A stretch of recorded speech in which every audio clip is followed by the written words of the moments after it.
వినిపించట్లా? Okay right. ఎంతో సంతోషంగా ఉంది.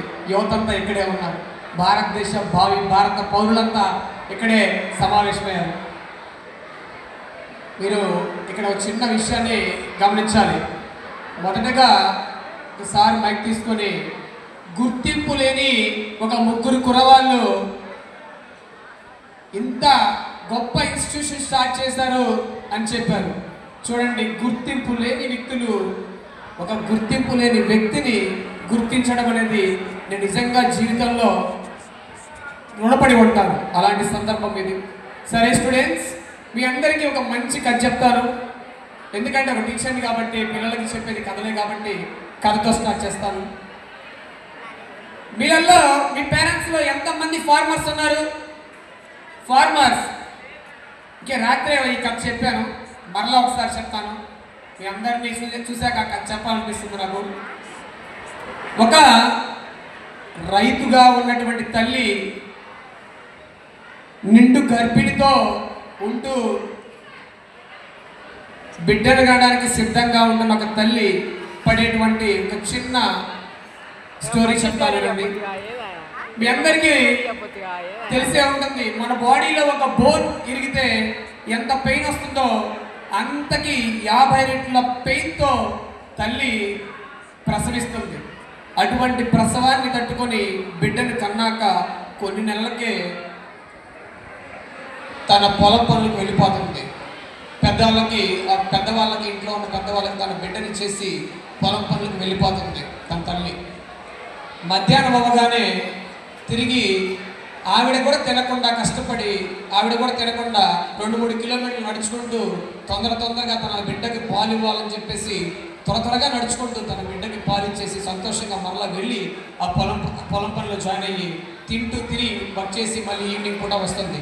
ఇలా కొన్ని సంవత్సరాలు గడిచిన తర్వాత ఒక 3-4 ఇయర్స్ బిడ్డకి వచ్చిన తర్వాత అదే తల్లి ఈసారి పొలం పని చేసి అలాగే వస్తూ నా బిడ్డకు వేడి నీళ్లు కాచిపెట్టాలని చెప్పేసి అక్కడ 4 కట్టలు అక్కడ 4 కరపలన్నీ ఎరుకొచ్చేసి తల మీద పెట్టుకొని అక్కడ కొన్ని టమాటాలు కొంచెం పచ్చిమిరపకాయలు అక్కడ ఉన్నటువంటి పొలంలో దొరికేది తీసుకొని తన చీర కొంగులో కట్టుకొని ఎంతో ఉదయం నుంచి సాయంత్రం వరకు కష్టపడ్డ ఆ తల్లి సాయంత్రం తన వీధి బజార్లో రాగానే దూరం నుంచి బిడ్డ చూసి ఆ చిరునవ్వు నవ్వుతాడు చూసారా?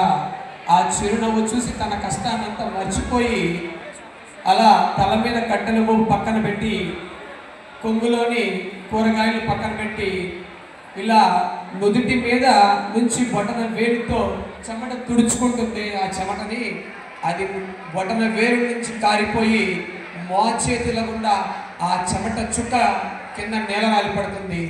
ఆ చెమట చుక్కనడుగు ఆ తల్లి కష్టం విలువేదో తెలుస్తుంది. అలాగే డియర్ స్టూడెంట్స్, మీ తల్లిదండ్రులు కూడా ఎండల్లో అనేక వేల్దారి పనులు అని చెప్పేసి ఎన్నెన్నో పనులు చేస్తుంటారు. ఆ యొక్క ఎండల్లో చరచరలాడేటువంటి ఆ ఇనుప చువ్వలు పట్టుకుంటే రక్తం మరిగి చెమట చుక్క రూపంలో వాళ్ళు రక్తాన్ని మరిగి చెమట చుక్క రూపంలో అందిస్తున్నారు. వాళ్ళు అలా అందిస్తేనే మనం ఇక్కడ శుభ్రంగా చల్లటి ఫ్యాన్ గాలి రూపంలో ఫ్యాన్లలోనో ఏసీలోనో కూర్చొని చదువుకునే ఈరోజు ఈ స్థాయిలో ఉన్నాం. ఇలా అందరూ కూడా పెద్దవాళ్ళైన తర్వాత కూడా తల్లిదండ్రుల యొక్క విలువని కాపాడాలంటే మనకి ఉండాల్సిన పెద్ద ఆయుధమే ఈ చదువు. ఈ చదువు ఎలా ఉంటుందో ఒక్కసారి నీ సక్సెస్ ఎలా ఉంటుందో చూడండి. ఒకసారి మీరందరూ కూడా ప్రపంచమంతా నిద్రపోయినాక మీరు తెరిచే ఆ పుస్తకాలు తెరిచి చదివేటండి ఆ పేజీల చప్పుల్లో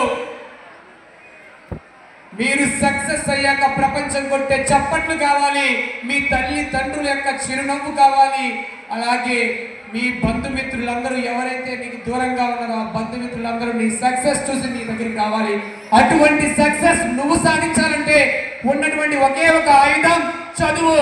చదువుని గౌరవించు, పుస్తకాన్ని తలదించి చూడు, అదే పుస్తకాన్ని నిన్ను తలెత్తుకునేలా చేస్తుంది.